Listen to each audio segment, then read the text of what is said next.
Hi, welcome. Nope. Well, I don't know. I don't know what I said.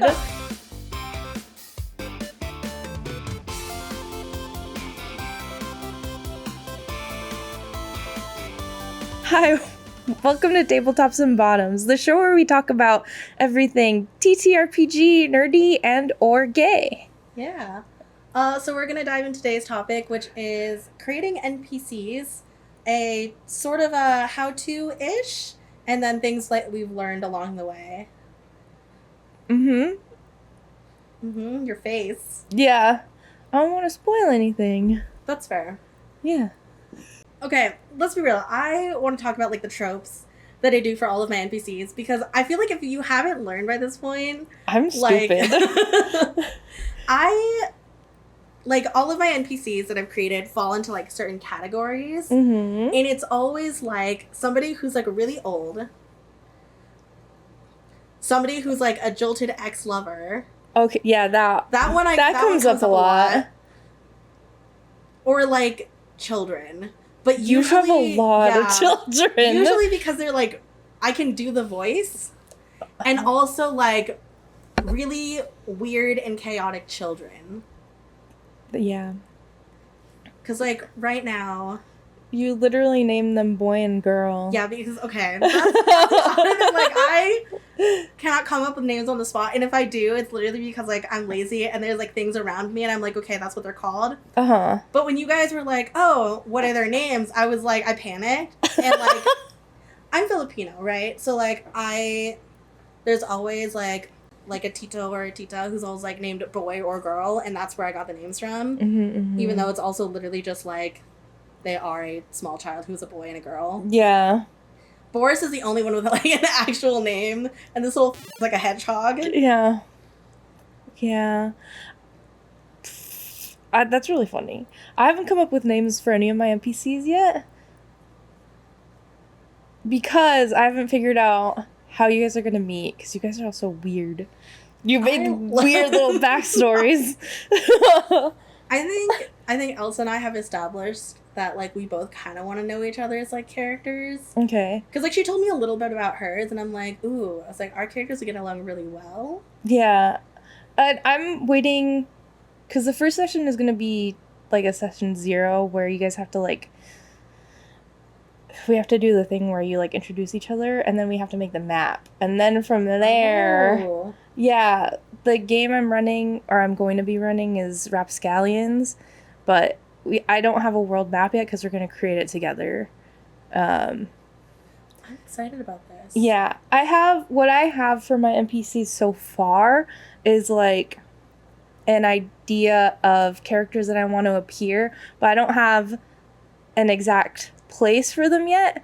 But since it's, like, a weird piratey world, and I'm kind of taking things from, like, the vibe of Pirates of the Caribbean and kind of like that mythical meets real world stuff, but also have, like, some really, like, I brought some One Piece where I want each island to be, like, its own theme kind of area.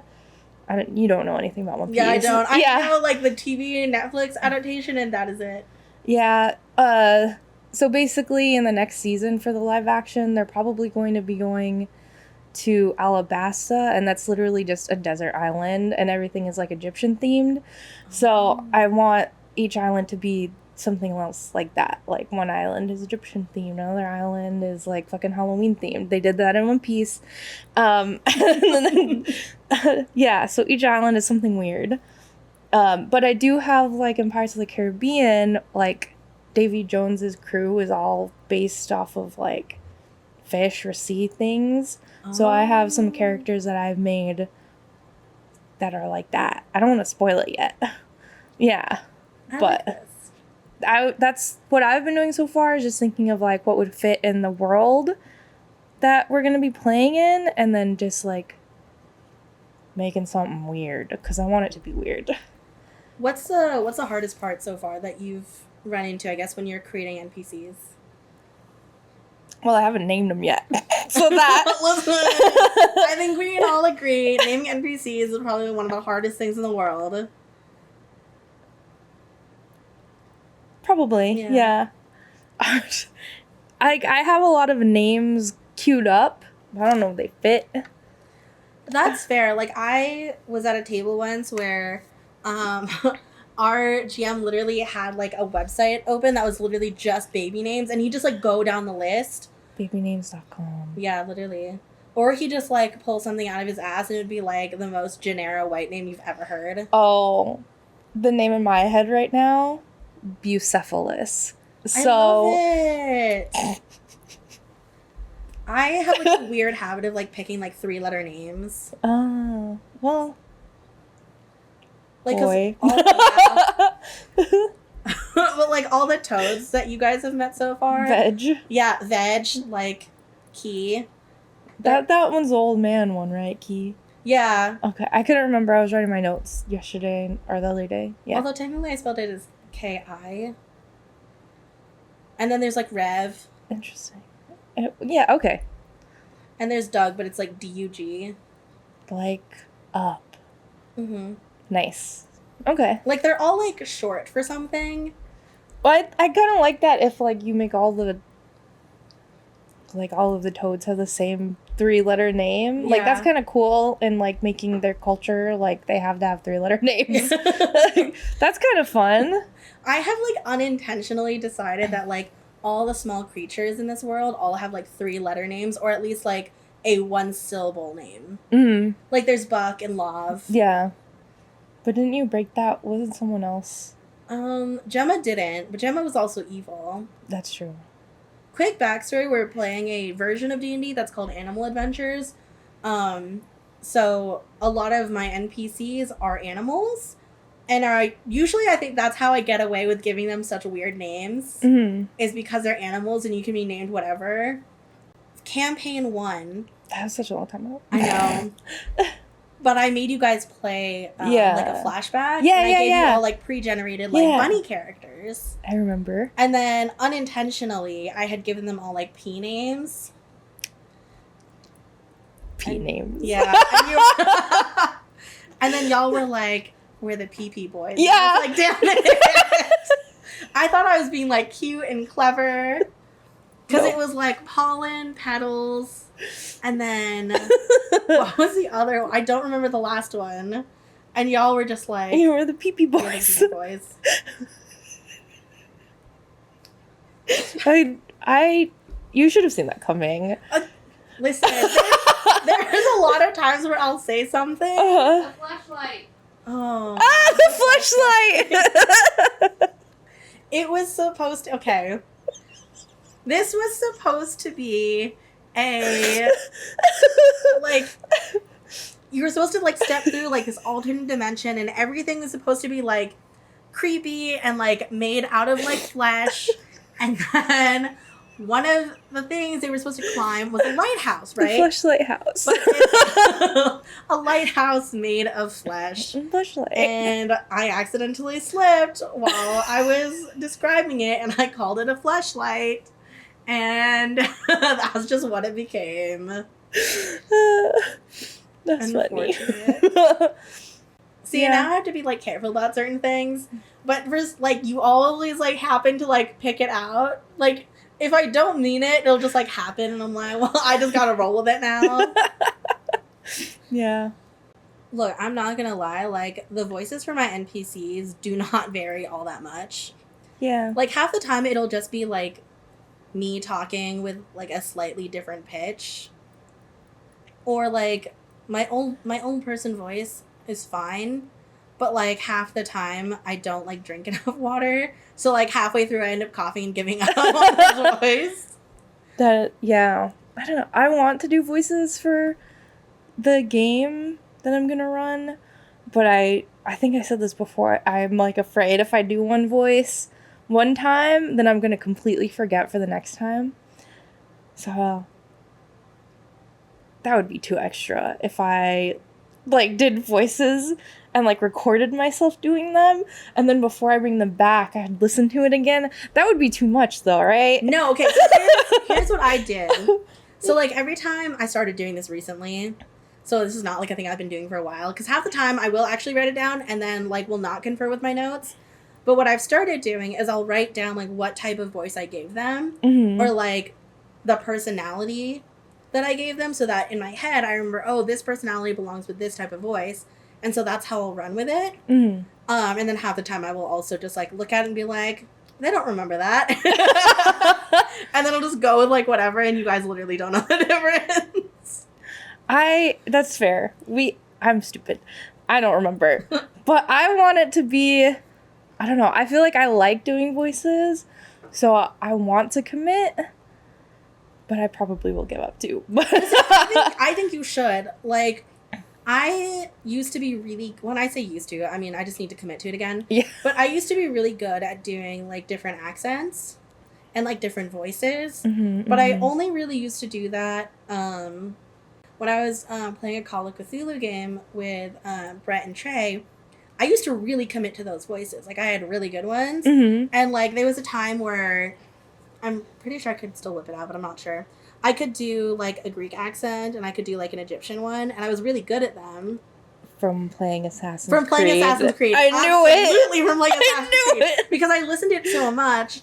And then later on, we'll get to this later in the adaptations episode, but I like picked up on those. And so I would sit in my room while I was playing, and I would read the voice lines along with like the voice actor and like copy the accent, and that's how I got them.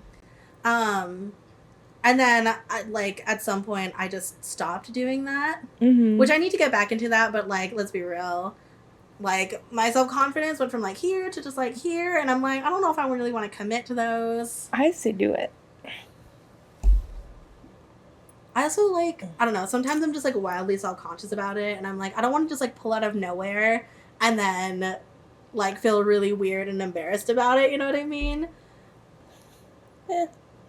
We're not gonna make fun of you. I mean, that's also true, but, like, there was not one time, there's multiple times, where, like, I've done the accent and, like, tried real hard to commit to it, and then got laughed at because I wasn't, like, committing hard enough, and I was like, listen to me, I'm doing my best. Yeah. I don't care if I can't, like, do a British accent to save my fucking life. I feel like I can do British pretty easily. I watched too much Harry Potter. That's fair. That was hard for me because it kind of like slips into an Australian one because I have Australian coworkers, so I hear their voices a lot. So that one like gets me. Nice. But I can do a southern one, which I'm real excited because for your campaign, you're gonna be doing it. Yeah. Nice. Yeah.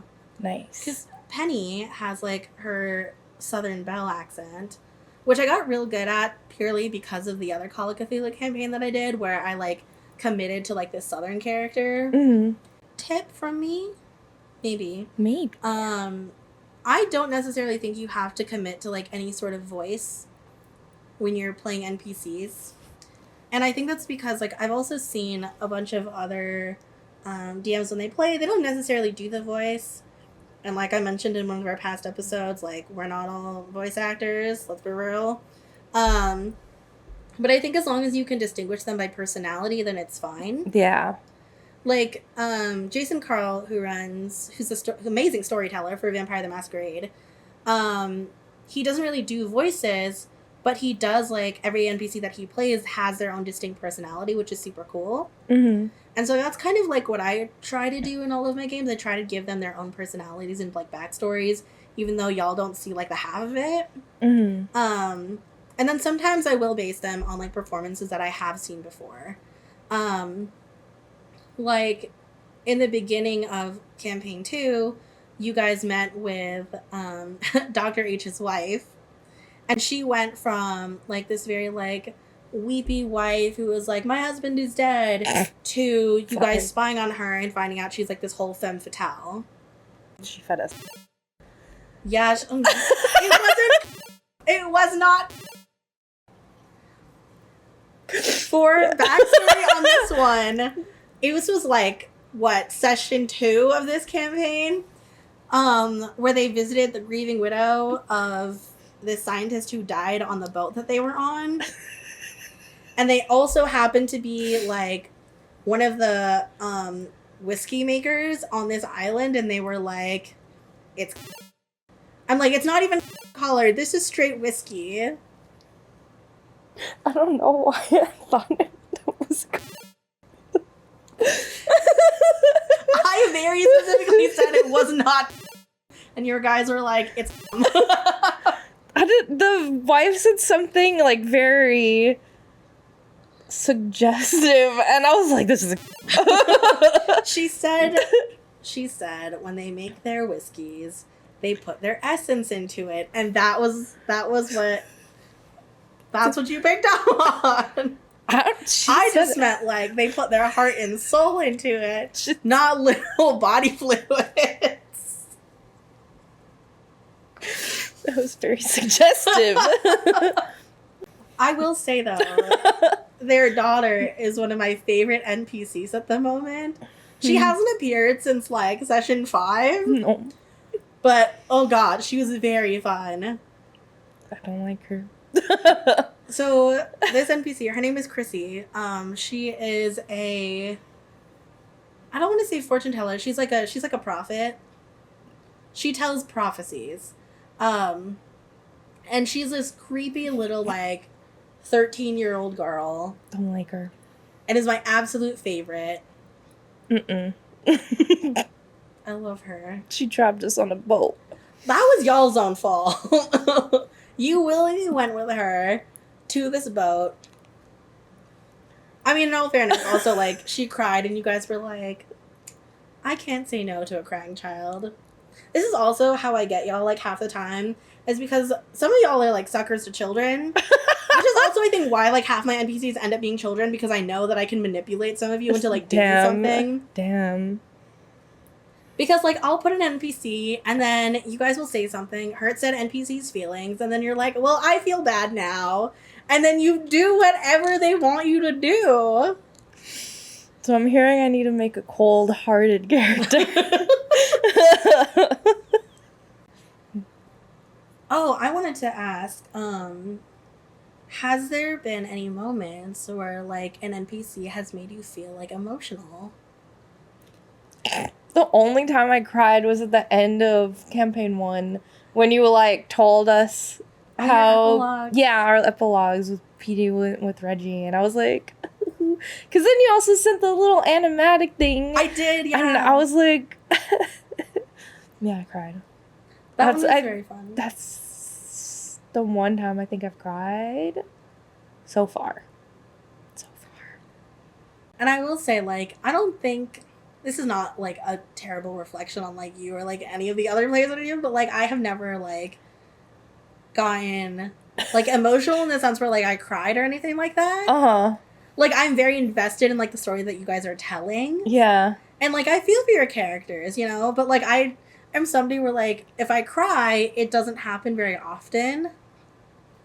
Okay. It depends. Like, in TV and media, like, yes, I'm absolutely, like, a crybaby. Okay. I will cry at those things. But, like, when it comes to, like, D&D and stuff, I think because, like, in the games, like, I'm God, so I know what's going to happen to your characters. Yeah, that's fair. I'm like, yeah, you guys are fine. Like, I don't need to be, like, tearing up over, like, the beautiful emotional moments that your character's having, because I'm like, you guys are fine. Yeah. Like, I think that's, like, part of, like, what keeps me, like, separated in that sense. I will say, you guys are not safe in mine. Oh, any last minute tips or thoughts? I don't know if it'll help, but you were talking about, like, getting their personalities is, like, really important. So what if I make a grid, like a spreadsheet, and then I have the NPC's name, and then, like, a personality guide, and then, like you said, like, voice, and then it's just, like, a little spreadsheet. That's a good idea. I don't know. That's just what I was thinking of. We'll come back in a later episode, and we'll update you on whether or not Marisa actually stuck to this. Well, I'm trying to be good, and I have, like, you recommended, I'm literally just using one document for all my notes, and I made a table of contents so I can get to each section really fast. Smart. And then the player section, it has each of your characters, and then a link to the document that you sent me with the backstory and everything, so that means everything is in one place. So that's if like way more organized than what I did. I was just like word vomit, and I just search by like keywords that I stick in there. Oh no, I made a table of contents. Yeah, dedication. I love it. Yeah, and then so I'm thinking if I have, so right now for NPCs it's just a section labeled NPCs, but if I put a little table in that section, I'm just using Google Docs. Yeah, and then I could use that. I like that. No hot takes for this episode. I don't think you and I have any, which will be, for once, yeah, I don't have a hot take for something, I think. Let's go ahead and end the episode here. If you want us to talk about anything, please leave a comment, and remember to like and subscribe. And you can find us right here on YouTube or on Spotify. And if you like what we do and you want to support us in a more personal matter, consider buying us a coffee. I put a link in our description. Also, somebody please correct us. Is it Ko-fi or coffee? Because I've watched too many British streamers and they all say Ko-fi, and I have no idea now. But it's also spelled like Ko-fi, like lo-fi. But there's a coffee cup. Yeah. Very confusing. Have I bothered to look up the pronunciation? I have not. So somebody tell us. Bye.